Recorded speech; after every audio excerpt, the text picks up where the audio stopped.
the light in Emmanuel's eyes. In the bustling city of Lagos, where horns blared and people rushed to and fro, lived a young man named Emmanuel. He had once been known on the streets for his sharp tongue, hard fists, and darker deeds, earning respect through fear, not love. Though he had money and influence, his nights were hollow, filled with restlessness and regret. Every smile he wore was a mask.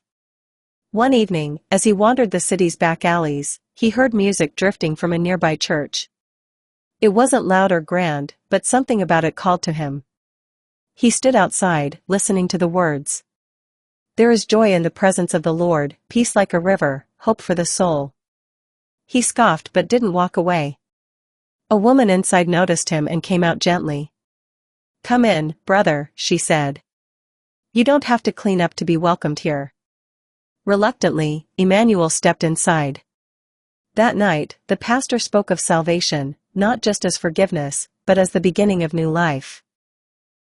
He talked about the cross, but more importantly, the resurrection power that gives joy no circumstance can steal.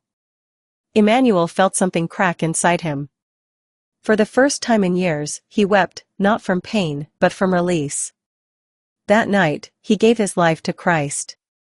From that day, everything began to change. Emmanuel still faced the consequences of his past, but now he faced them with peace. He returned money he had stolen. He reconciled with those he had hurt. But most of all, he smiled, genuinely smiled. People began to whisper, "Is that the same Emmanuel?" Yes, it was, but now with a heart filled with the joy of salvation.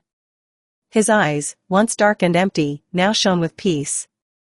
He began serving in the church, mentoring others who came from broken paths. He sang the same song he had once heard as a stranger on the street. "There is joy in the presence of the Lord." Years later, he would preach from the pulpit, saying, "I used to think power was control. But the real power is found in the joy of salvation, because that joy can transform your whole life." Moral: the joy of salvation brings freedom, peace, and a new identity. It doesn't erase the past, but it redeems it, giving purpose to the pain and hope for the future.